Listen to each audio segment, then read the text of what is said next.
أعوذ بالله من الشيطان الرجيم بسم الله الرحمن الرحيم الحمد لله رب العالمين والصلاة والسلام على نبينا محمد وعلى آله وأصحابه أجمعين اللهم رب اشرح لي صدري ويسر لي أمري واحلل عقدة من لساني يفقهوا قولي رب زدني علما رب يسر ولا تعسر وتمم بالخير ثم أما بعد والحمد لله. To you all brothers and sisters, Assalamu alaikum wa rahmatullahi wa barakatuh. In the hadith to come, you will find that there are some very, very long hadiths to come, inshallah. And those I intend to cover hadith by hadith, lesson by lesson, inshallah, and how it, inshallah, suits us and how it's easy for us to understand and to comprehend and to reflect, bi'idhnillah. As for today's section, then it is, last week we spoke about the possibility of conveying good deeds, asking Allah to convey the rewards of a good deed to somebody else. Whether they've passed away, whether they are alive, we've spoken about that. That's all available on YouTube, inshallah, if you can refer to that. Today's hadith is 1859, and the translation reads as follows.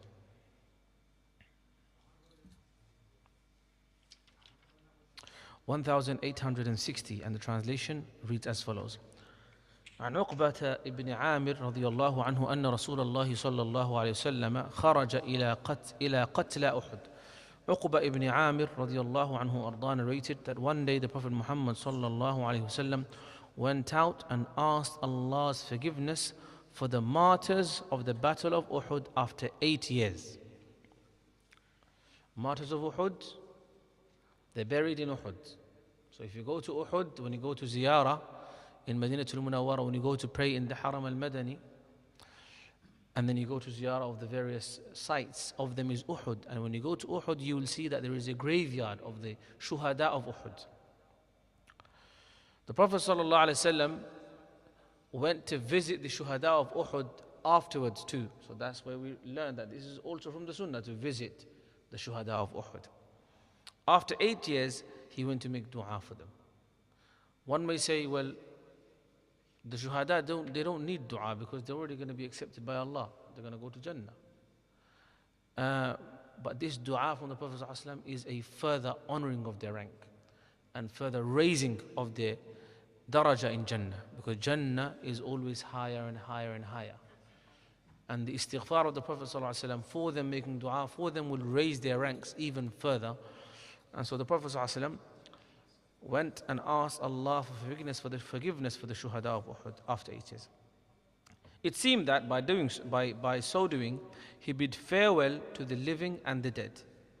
It seemed as though, because remember that Uhud was about 3 years after the Prophet ﷺ came to Al-Madinah al-Munawwara. And so therefore, if it's 8 years afterwards, then we're looking at 2 years. So if you're looking, it's about the 10th year of the Medinan period. And the Prophet ﷺ lived for about 10 years in Medina, and then he passed away. So it says that it seemed that by doing so, he bid farewell to the living. Uqba ibn Amir is saying, it seemed as though he was giving farewell to his companions, those who have passed away, i.e. shuhada, living and the dead. He then came back and rose to the pulpit. So he went back to Al-Madinah, and he came and he said, I shall be a precursor, meaning I am a warner and a witness for you before Allah. I will be present before you at the river Hawd al-Kawthar. Meaning, our appointment in the dunya is that we'll be together for X amount of years. But he says, you will find me on Yawm al-Qiyamah, waiting for you, my companions, my followers, waiting for you at the Hawd and the well of al-Kawthar. So you will find, if inshallah Allah will make us all from that, if we are committed to our faith and our belief and our salah and the obligations that Allah made upon us, if we are true followers of the Prophet ﷺ, then not only inshallah we'll go to Jannah, inshallah, but we will find that on Yawm al-Qiyamah, the Prophet ﷺ is waiting for all of you at the Hawd al-Kawthar. This is the promise of the Prophet ﷺ. He said, I will be present before you at the river Hawd al-Kawthar. By Allah, he said, by Allah, he's taken an oath by Allah, I can see with my own eyes the Hawd from this place. Meaning Allah allowed for him to see Jannah and the Hawd al-Kawthar in this dunya before the akhirah. We know the Prophet ﷺ already went and saw the Jannah and was shown Jannah and Jahannam on Laylatul Isra wal Mi'raj. But Allah allowed for him to see even sometimes while he's in the dunya to be able to have a glance into the akhirah or the life of the afterlife, and he was able to see the Hawd al-Qadr from this place.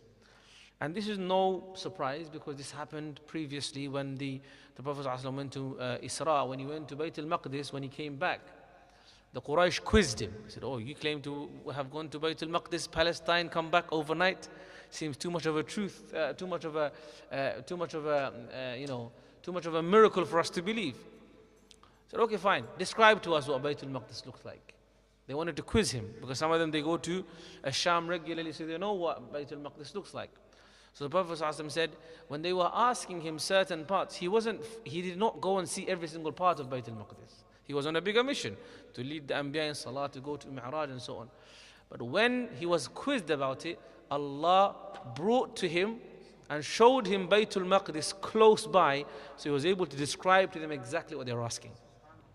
So this is in the dunya, and of course this is also in the akhirah, the Prophet ﷺ being shown Hawd al-Kawthar while he was speaking at that moment. He said, I am not afraid, he's saying, I am not afraid that you will associate anything with Allah in worship after me, i.e. his Sahaba and the Salaf al-Salihin and the Tabi'een and those who follow him, that you will not go to shirk. My followers, i.e. the Prophet ﷺ, my followers, believers who follow me, they will not go to shirk, because otherwise they will not be my followers anymore, they will become mushriks. But however, I apprehend as in I'm conscious and I'm cautious, I'm worried about other tests which may afflict you.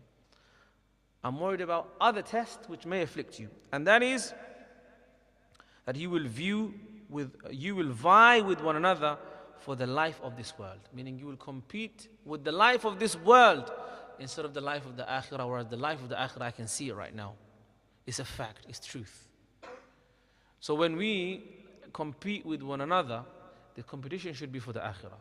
فَاسْتَبِقُوا الْخَيْرَاتِ. Compete with one another for the goodness. سَارِعُوا, compete إِلَى مَغْفِرَةٍ مِّن رَبِّكُمْ. So a believer's competition isn't to exceed in the dunya. And even if you thereby exceed in the dunya, it's actually to achieve the akhirah. For example, one person made a masjid. Another one made a bigger masjid. This is not for dunyawi gain. This is not to show, look, my masjid is bigger than your masjid. This is not about that. If it is that, then khalas, this is wasted. In fact, this becomes a punishment, as we've spoken so many times. It should be that, Ya Rabbi, I was able to do service for X amount of people, and my brother was able to do for X amount, but I want to serve more, for your sake. One person opens a madrasa, I want to open even more of a productive, a better performing, more successful madrasa, so that it's for the akhirah life, not for the sake of the dunya. The weakness of a believer comes from the weakness of his faith, and the weakness of his faith is that he loves the dunya more than the akhirah. This is a big test, because it's such an easy deception to fall into, because you're so plugged into the dunya. وَمَا الْحَيَاةُ الدُّنْيَا إِلَّا مَتَاعُ الْغُرُورِ. It's easy to be deceived and fall into the dream world of this world, the dream of this world. They call it sometimes the American dream, or the other dream, or this dream, of just being more this, more that. Our competition has to be about the akhirah. Even if it is with the dunya in our hands, it has to be with akhirah as our goal. The narrator said, it was the last time that I saw the Prophet ﷺ after he fell sick and he passed away thereafter. According to another version, the Prophet ﷺ said, I fear that you might be lured by the attractions of this world and start fighting among yourselves and be ruined as those nations before you were ruined. Uqba ibn Amir, may Allah be pleased with him, said that this was the last time I saw the Prophet ﷺ on the pulpit. Yet another narration reads that I am your precursor and I am a witness on you. By Allah, I am looking at the reservoir of Hawd al-Kawthar just now, and I have been given the keys of the treasures of the earth and the keys of the earth. By Allah, I am not worried that after me you will associate somebody in worship with me. You will not become mushrik, but I am afraid that you might run after the world. So this is a hadith that we need to understand, because from this, it seems as though Muslims are not allowed to be rich. It seems like that you're not supposed to have any dunyawi materialistic gain. Whereas if you look at the Khulafa Rashidun and the golden Islamic age that followed, was one of the richest parts of the Islamic civilization ever. But it was used for service of humanity, for service of others, for service of ibadullah, servants of Allah. It wasn't used to build palaces for oneself. There was wealth, but it has to be used in the right way. That's the main point for us to understand, that Islam doesn't have an enmity towards wealth, because wealth is needed. You can't do anything in this life without wealth. Today, for example, if you want to struggle for justice, then what's the first thing you need? You need a lot of money. If you want to have very good, strong media, you need a lot of money. If you want to have a lot of, a strong army, you need a lot of money. If you want to have run a successful country and a state, you need a lot of money. So money is needed. And the Prophet ﷺ understood this very well. And so therefore, after expeditions and after battles, the Muslims, they inherited land of Khaybar. They inherited the spoils after war, successfully and in the correct way. And it was used not to make palaces for the generals, or to make palaces for the Prophet and his Sahaba and his close kins. Rather, it was literally reinvested almost completely back to the community. So what do we understand? That we need wealth in our hand, not in our heart. That's the meaning of zuhud, asceticism. Zuhud is actually from the principles of Islam, that we should have disconnection from the world. But this disconnection isn't that you become ghafil, become foolish. This is a disconnection of intelligence. That you have the world in your grasp, but you're intelligent enough to know that while you have the dunya in your grasp, that this is nothing compared to the akhirah. Because the hadith says, the entirety of the world is not even equating to Allah the wing of a mosquito. So Muslims are not supposed to say, I leave the dunya, khalas, I don't want to have any authority, any leadership. That's not what Islam has taught us. The whole life of the Prophet ﷺ is a living example for us of great leadership, of success, of victory, of courage, of boldness, of politics, of siyasa, of building a state, building a country, building a city, of contracts, of agreements, of negotiations, okay, of defense, of warfare, or of military expertise. We can't today say, we can't make, because sometimes people make this mistake. They think, the Sahaba were not very well versed in the art of war. This is a false statement. The Sahaba were some of the greatest army generals that history has ever seen. And until today, Muhammad ﷺ is studied in all different realms, as a leader, as a family man, as a statesman, as a military general, all of that. Allah guided him. And then the generals that he chose thereafter to represent the Muslims in warfare, like Sayyidina Khalid ibn Walid, Sayfullah, he was the ultimate general of the non-Muslims before he became a Muslim. Uhud happened, the defeat for Muslims, by the permission of Allah, by the tactics, the strategy of Khalid ibn Walid.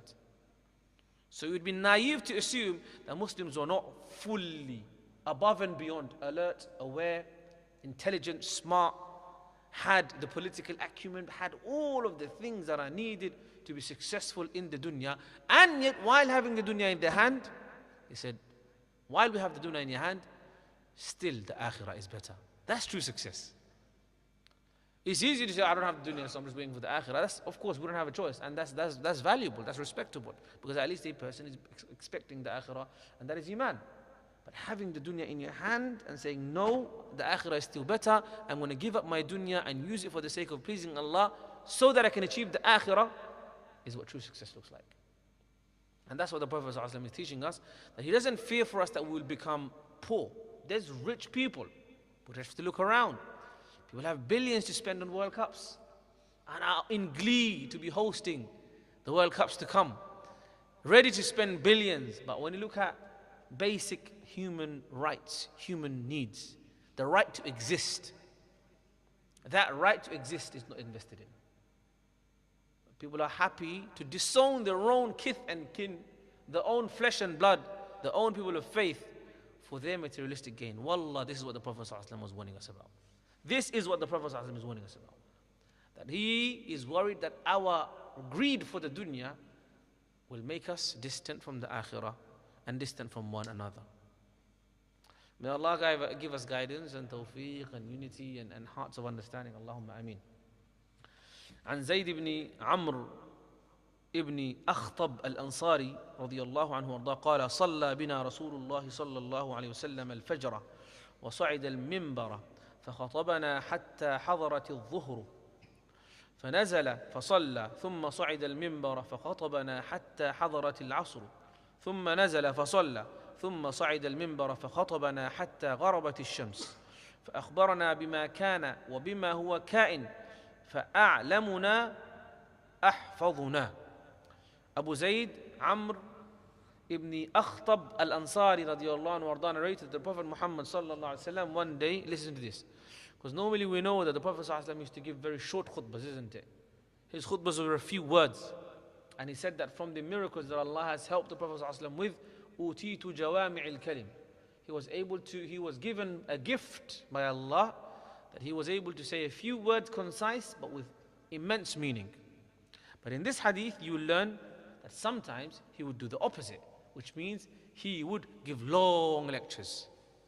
Long lectures. Because some people sometimes say, where did you get giving long lectures from? This is bid'ah. But it's not, because the Prophet ﷺ done it. What did he do? Narrated that the Prophet Muhammad ﷺ led us in Fajr prayer. After Fajr, he went onto the pulpit. After Fajr. Do we give khutbah after Fajr? We don't. But on that day, the Prophet ﷺ made an exception. He ascended onto the pulpit after Fajr. And he kept on giving us advice and gave us information and gave us knowledge and kept on giving us khutbah and wa'ad and wa'id and teaching us about the akhirah until it was time for dhuhr. Time for dhuhr came, he got off the pulpit, adhan was called, and he led them in dhuhr. After dhuhr, he done the salam, went onto the pulpit again. He kept on giving them knowledge, wa'ad and wa'id, instructing them, educating them, until Asr came. Asr came, adhan was called, he got down the pulpit, he prayed with them, and then went onto the pulpit again. And he gave them wa'ad and wa'id until Maghrib, until the sun was set. Subhanallah. On that entire day, we have crash course, 1 day intensive. This is what you call it, a 1 day intensive. He said, he informed us of everything that lay hidden in the past and what will happen in the future. This occasion, this day of incidents of the past and incidents of the future, things that are to happen closer to Qiyamah, things will happen in the future, prophecies and etc. On such occasions, such narrations were shared. And then he said, the most learned among us on this topic of what he said that day are the ones with the best of memories.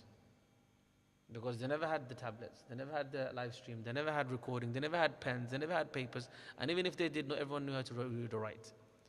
So the Prophet ﷺ taught the Sahaba, and the one who had the most memory would be most knowledgeable on this topic. Some Sahaba were more knowledgeable on this topic than others. So we know for a fact that Sayyidina Abu Hurairah was the most knowledgeable, the best of memories when it comes to narration of hadith. He narrated more than 5,000 hadiths. Other Sahaba narrated smaller numbers, but some Sahaba were specialists in the ahadith relating to the Akhirul Zaman, end of times, what's to come, the ghaibiyat and etc.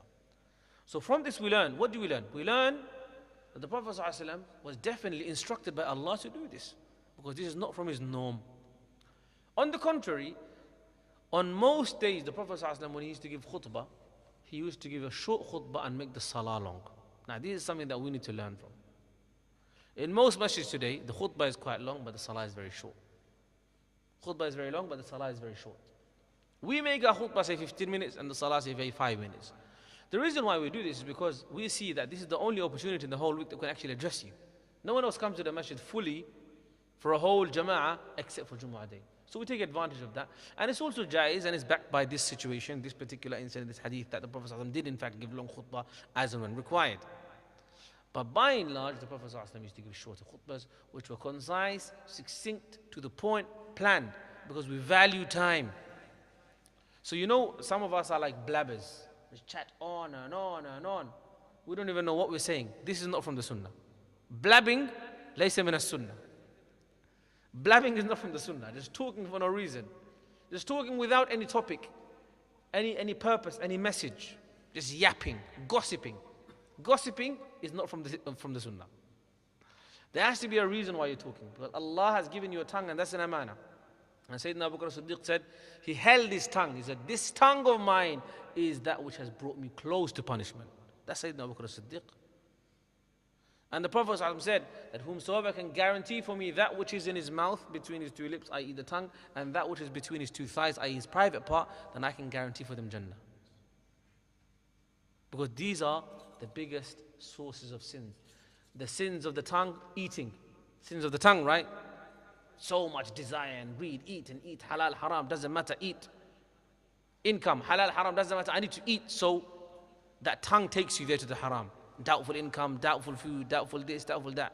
Then speaking, ghiba, hatred, jealousy, planning, plotting, all of that's from the tongue.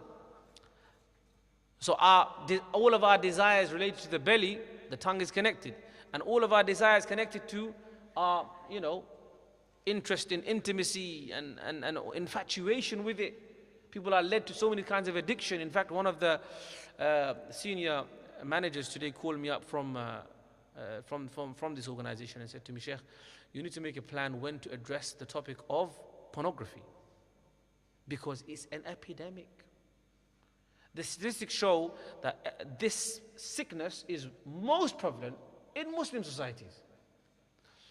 And yet we hide and we shy away from it. If we don't address it, who is going to address it? No one's going to address it. We have to address it. So the point is, where does it come from? It's from our inability to control that which is between our thighs, our private parts. And the Prophet ﷺ said, if you can control these two, then your pathway to Jannah is easy. May Allah give us tawfiq. Allahumma ameen. So we learn that giving long wa'adh and wa'id is jaiz and is from the sunnah of the Prophet ﷺ. We learn that the Prophet ﷺ was given divine knowledge of elements of the future and the past. The Prophet ﷺ was exclusively given, and certain prophecies which are fact, and this is in fact from the truths of Islam. One of the evidences of the truths of Islam is the prophecies and the predictions. Not prediction, we don't say, because predictions are like can be, can't be. These are prophecies. It's going to happen. Alif Lam Mim, Ghulibatir Rum. Okay, في أدنى الأرض وهم من بعد غلبهم سيغلبون في بضع سنين. These are prophecies of the Quran about the Romans and the Persians. Okay, these things that will happen, the alamat of the Sa'ah, the signs of the day of the judgment, what's going to happen? How Muslims will become the key subject of oppression, surrounded wherever you go, and they will be taken advantage of. So these are prophecies, and it's a fact, and it will occur today, tomorrow, but it will happen. So this is from the knowledge of Allah that Allah gave to the Prophet ﷺ.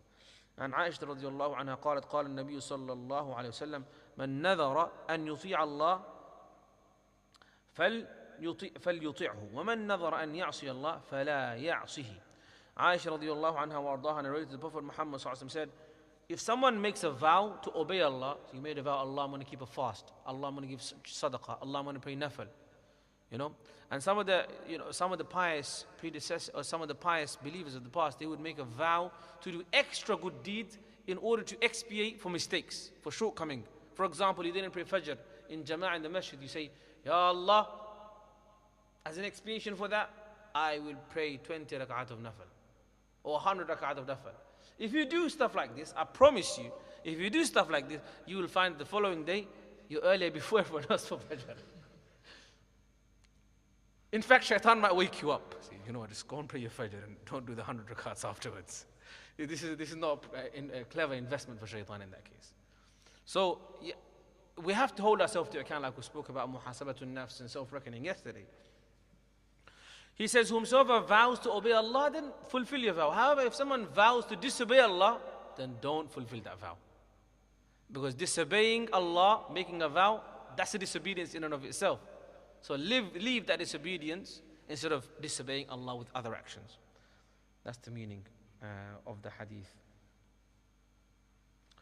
There is also another hadith that's related to this, which is that if one of you makes a vow to abstain from something, but then sees that to skip that vow or to break that vow is better for him, then let them break the vow, pay the kafara, and do that which is good. For example, someone says, I'm never going to speak to my wife. And say, Wallahi. Wallah, I'm never going to speak to her, for example. He's very angry. So he made it a vow. Now he has to break that vow. He has to give kafara and then go speak to his wife. That's the meaning. Some people say, I made a vow to Allah, I'm never going to visit my brother again.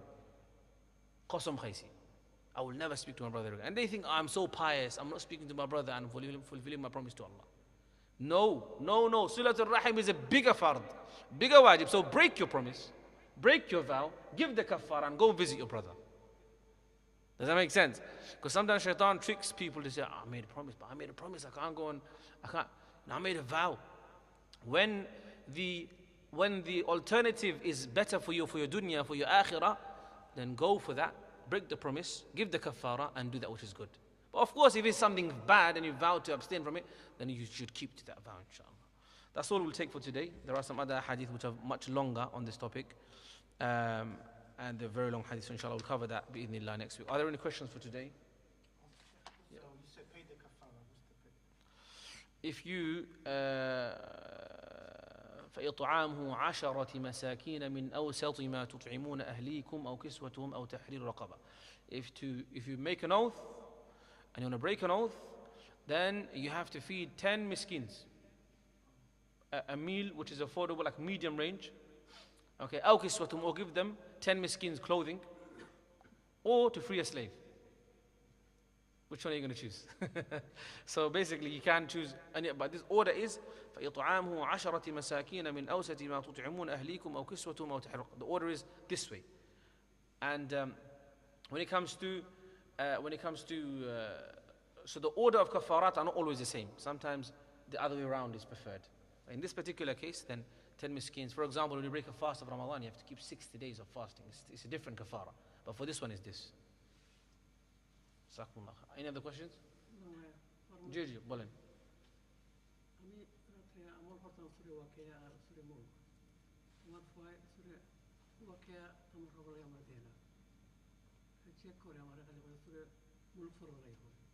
Okay. Don't listen to your son.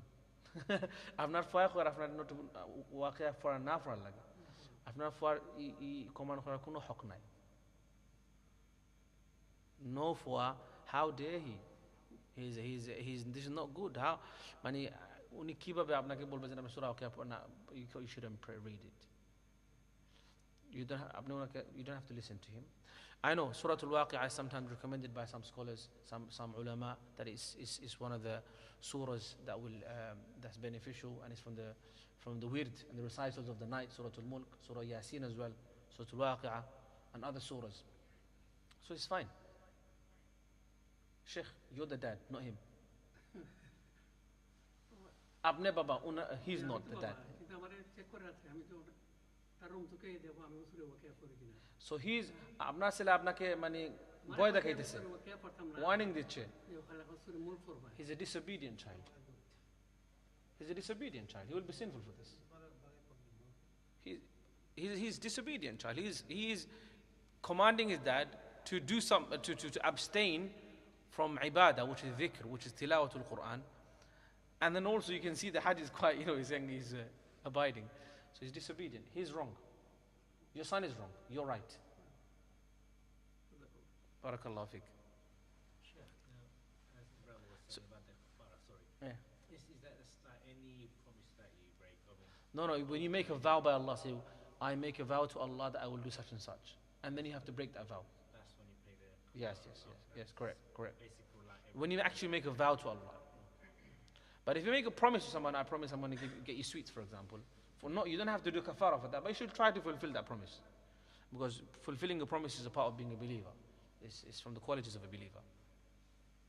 With the salah, would you pray different ways? Yes. The best one is 2 and 1. Okay. I'm sure. Why Okay. ask that? Yes. So shall we pray the 2 and 1, stick on that, or We done a long lecture on witr salah. I don't know when. I think about a year ago. We spoke about witr. We spoke about witr, all the different ways of witr, the 2 and 1, the 1. There's also witr 1. You can do witr as 1 rak'ah by itself. With or without qunut even. You can do all in joint as well. 11 rak'at. Or you can do 3 rak'at together. There are many different ways of doing witr. The Prophet ﷺ is thabit from that. He did all these different ways. So, according to the Shafi'is and the Hanbalis, the best way is the 2 and 1. 2, like we do in Ramadan. Hanafis say 3 and 1 go. That's also worded, it's evident from the hadith of Aisha radiallahu anha. Yes. Of course, no doubt. Okay, let me give you guys, inshallah, I think you're mature enough to understand this, okay? When an opinion is held by a school of law, then you can rest assured that this is thoroughly evidenced. Not because these ulama said it, it's because the school of law cannot exist without backing. And especially cannot pass the test of time. I can say something, but if I don't have evidence behind me, then someone will eliminate me, obliterate me within the next few days. Some alim, some da'i, some shaykh is going to say, you know what, you're wrong, you're batil, you're finished. So this is a principle that many people find it difficult to digest and understand because opposite messages are being shared. But when something's the official position of a school of law, then you can take it with your eyes closed almost. If you're a general person. But if you're a bahith, and if you're a talib al-ilm, and if you want to learn, and if you want to research, then of course you should research and you should do your, because this will train you, you'll make you alim, you'll make you grow. But if you're just trying to follow what's right, then any of the four schools of law, you take their official position, it's khalas. Any of four of them, Hanafi, Shafi'i, Malik, Hanbali, whatever you're more comfortable with, whatever you've been trained in, that's it. Like for example, I hear this statement sometimes, oh, I used to follow the Hanafi school, now I follow the correct one. Correct one according to who? When you say correct one, you're saying correct one according to another alim. Isn't it? Or did you find out yourself? If you found out yourself, khalas, then you're a bahith, you're a alim. I respect that. But if you're a general person, you're saying, I used to follow the Hanafi school, now I follow the correct one, according to the Quran and Sunnah. And I told you this, isn't it? When someone says, I only follow Quran and Sunnah, not Hanafi school, I say, so Hanafis are following Tawrat and Zabur and Injil. That's what they're following. Because you're following Quran and Sunnah, Hanafis are all Tawrat, Zabur, Injil. They're Christians and all of this stuff. You can't assume that. You can't assume that. No one assumed that. None of the scholars of the past, Salaf, Khalaf, actually assumed that. That's a very big assumption. It's a big slur, in fact. It's defamation. It's a crime. You'd be sinful for that.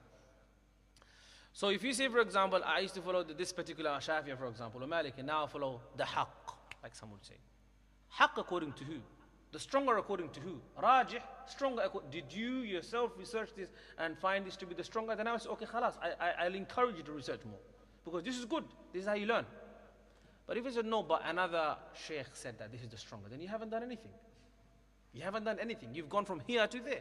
You've gone from Al-Imam Abu Hanifa and his madhab to someone who's recent, who's not on the level, because Abu Hanifa he was from the Salaf. Abu Hanifa is from the earliest of the Salaf. And his companions are from the earliest of the Salaf. Abu Hanifa rahmatullah alayhi was born in 80 Hijri, passed away in 150 Hijri. He's from the early believers, from the Tabi'in, you could say. So that's something that you should bear in mind, that any of the four schools, if someone says, I'm following this particular school of law, khalas, it's finished. There's no need to argue about that. Move on. What's the next topic? As in, like, that's my attitude. That's how it should be. They say I'm following a particular school of law, khalas, that's fine. Let's move on. What's the next topic? There's no need to debate about that. It's useless. It's literally a waste of time debating about stuff like this. Barakallahu feekum. Any other questions?